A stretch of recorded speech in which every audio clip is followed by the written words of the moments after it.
Eu também poderia citar um case de marketing muito interessante que eu vou só rolar a bola e ele vai comentar. Que eu me lembro daquele filmezinho lá da Porta dos Fundos, né? Azeitona? Não? Azeitona? É do Spoleto, não é do Spoleto? É do Spoleto. Aquela, e depois teve uma Azeite, resposta, e eu tô curioso. Eles fizeram aquilo pra zoar? Estava combinado antes? Ou eles fizeram e depois vocês transformaram aquele limão em limonada? Primeiro conta, por favor, Tom, aquele caso, que eu tô rolando essa bola pra você. Para mim é um grande caso de sucesso e conta esses bastidores, como é que ele aconteceu? Bom, primeiro, respondendo a sua pergunta, que várias pessoas nos perguntam se o primeiro vídeo foi pago, e efetivamente não foi. Tanto que o primeiro vídeo, quando o Porta lançou, ele não se chamava Spoleto, ele chamava-se Fast Food. Eu estava numa reunião com franqueados em Recife, e naquela época nós tínhamos uma equipe que monitorava redes sociais de uma maneira ainda bastante incipiente. A equipe ficava em São Paulo, a matriz era no Rio, eu estava em Recife e eu recebi um e-mail, não tinha WhatsApp. Era um e-mail urgente, Tom, veja isso. Aí eu pedi licença da reunião com franqueados, fui ver o vídeo e o vídeo era muito bom. A verdade é que eu me escangalhei de rir quando eu vi aquele primeiro vídeo. E aí eu volto para a sala e mostro para os franqueados, eles estavam claramente fazendo uma sátira do Spoleto. E eu falo, olha, isso aqui inclusive é como nós estamos, de alguma forma, estamos sendo percebidos dessa maneira. E na mesma hora, assim, como eu fiquei muito bem impactado, a gente teve uma reação que foi uma reação curiosa.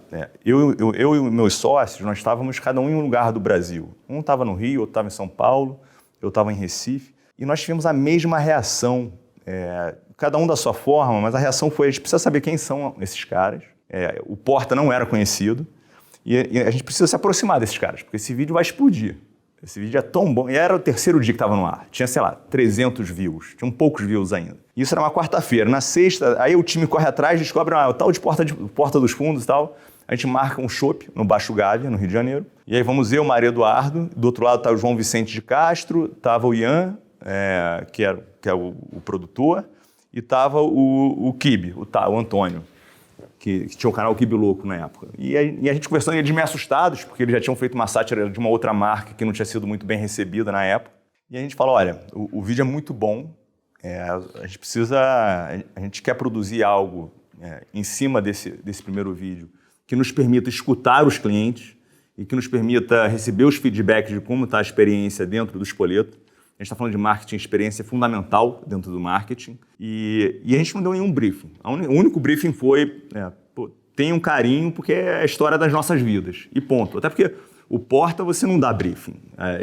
Eles não topariam se fosse algo briefado. Mas o vídeo resposta foi uma proposta de vocês ou eles ofereceram como uma alternativa? Na verdade, nós pedimos que eles produzissem um vídeo resposta. Só tinha, além do Tenha Carinho, no segundo vídeo tem uma cartela convidando os clientes a entrarem em contato com sos@spoleto.com.br para que os clientes pudessem relatar suas experiências dentro do restaurante. E a gente fez uma outra coisa também. O primeiro vídeo tinha, quando você olhava ali os comentários, tinha uma discussão se era o Spoleto ou se era uma outra rede de fast food que não é a do João, tá? Mas tinha uma discussão se era uma outra rede e tal, que você tem a capacidade de escolher. E a gente falou, olha, vamos assumir, porque claramente é Spoleto. E aí a gente fez nós pedimos para o Porta, junto ao YouTube, de alguma forma que a gente pudesse patrocinar, ou de alguma forma o Spoleto aparecer. E o YouTube também estava começando no Brasil naquela época. Então, a área comercial também não era tão robusta como é hoje em dia. E aí veio um preço que era impagável para nós. E eles foram muito inteligentes, porque eles mudaram a cartela inicial, o thumb, para Spoleto. E aí isso fez parte do nosso acordo. Então, virou o primeiro vídeo, virou Spoleto. Quando o segundo vídeo foi para o ar, eu estava com gerentes dos restaurantes aqui em São Paulo. E eu tinha uma preocupação, que era como que os gerentes iam receber aquele segundo vídeo. Porque, de alguma forma, é um funcionário em dificuldades, e eu tinha uma preocupação de se eles receberam bem ou não. Eu mostrei o segundo vídeo antes de ir para o ar, para os gerentes. E eles adoraram o segundo vídeo. E a primeira noite, que realmente foi um negócio louco, assim, a gente não esperava o sucesso que foi o segundo vídeo. Passamos eu e o João Vicente quase em claro, porque o Brasil inteiro ligou para a gente. Então, todos os meios de comunicação, todas as agências de publicidade, enfim, e foi uma coisa assim realmente que a gente não esperava tamanho sucesso. E por fim, isso teve um desdobramento importante no marketing do Spoleto. Porque a partir desse episódio, nós tomamos uma decisão de internalizar todo o time de comunicação do Spoleto.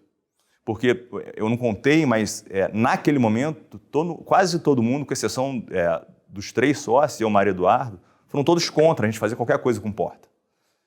Então, imagina assim, todos os stakeholders... Ficaram chateados? Não, chateados não. Ficaram preocupados. Acharam que poderia ser arriscado. Entendi. Spoleto... Poderia ser pior. Poderia ser pior para a marca. E a gente entendeu que, no nosso caso, para a nossa empresa, para o tipo de empresa que nós temos e o tipo de posicionamento que a gente quer construir, a gente entendeu que era melhor nós termos o time de digital, o time de mídia, o time de planejamento e o time de comunicação dentro de casa. Porque, de alguma forma, para mim, marketing guarda também relação com a maneira como você quer se apresentar. Um pouco até com a cultura da empresa. Um terceiro, tentar transmitir isso, eu acho um pouco difícil. Assim, e a nossa experiência tem sido incrível desde então. Muito bem, é um caso emblemático, acho que todo mundo lembra, né, desse vídeo do Spoleto. Eu lembro, né? até me veio na cabeça, tu falou do João Vicente, eu não sei se tu vai recordar, porque vocês devem fazer N iniciativas de marketing, mas eu lembro uma da Fernanda Lima. Da WhatsApp. Da WhatsApp que vocês fizeram. Tu tem alguma ideia para passar pro pessoal também, de onde nasceu, como vocês formataram aquilo? Porque, para quem não assistiu, depois a gente pode deixar até o link, eu lembro que era um negócio que eu não tinha feito em inglês, eu não precisava fazer inglês, eu tinha vontade de fazer, porque o vídeo tinha uma música, Eu acho, até para ilustrar melhor, vamos colocar, a gente pode botar um trechinho no ar desse vídeo do Spoleto? Então coloca aí para a gente ver como é que foi essa resposta do primeiro vídeo. Você quer botar o primeiro e o segundo? Acho que vale a pena colocar um pedacinho do primeiro. Um pedacinho do primeiro e um pedacinho do segundo. Então vamos dar uma olhadinha lá. Presunto, milho, o que mais? Calma. Fala, o que mais quer? Quer mais o quê? Calma. Quer o quê? Vambora, pô. Pimentão. Pimentão, isso, o que mais? Fala. Ai, meu Deus, eu odeio Que mais? pimentão. Fala, o que mais? Calma, O que você eu tô quer? pensando. Eu quero palmito. Quer palmito? Quer palmito? Fala, Quero. não, palmito. Eu quero mais palmito. E aí?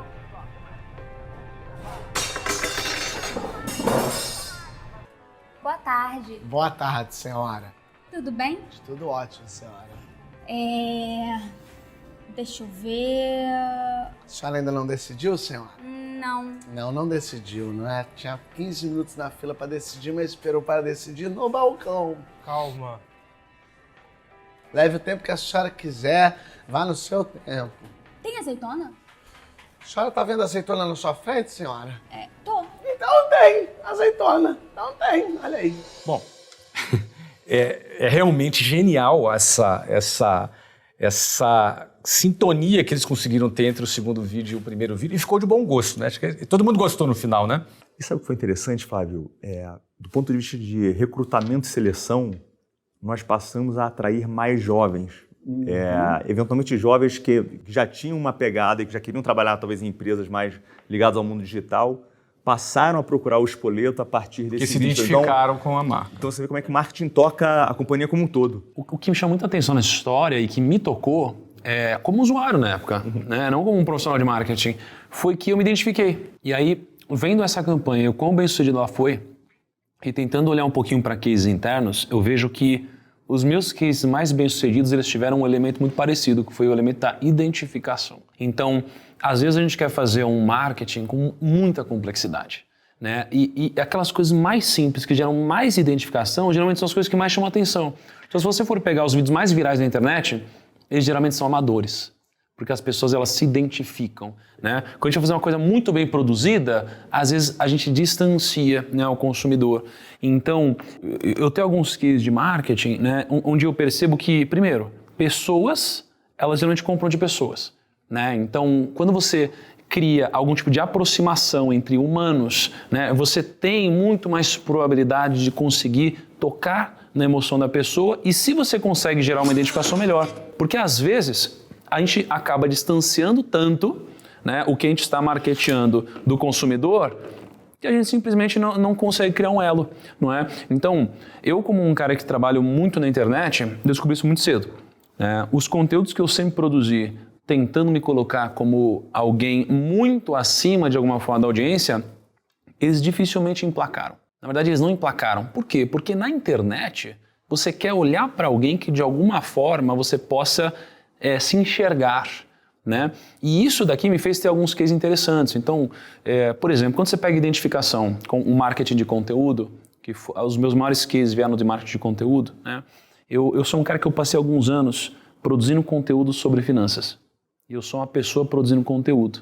E eu mostrei que o que eu fazia era factível e alcançável para as pessoas que de uma forma me consumiam, não é? Então, em um determinado momento, eu me fiz uma pergunta, não é?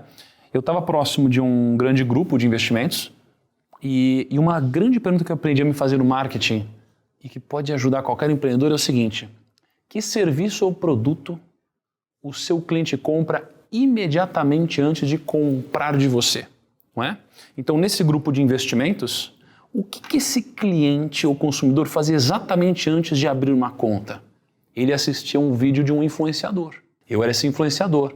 Então fez sentido a gente fazer uma espécie de parceria, né? E o marketing de conteúdo, utilizando a identificação e não me colocando como alguém fora da curva, e sim como alguém normal que começou de baixo como um garçom, trouxe como resultado para uma companhia como essa mais de 1 milhão de cadastros. Não é? Então, se você for parar para pensar quanto vale 1 milhão de cadastros num grupo de investimentos, o equity de um negócio como esse se valoriza extraordinariamente. Né? E é interessante ver como essas coisas acontecem aos montes no mercado.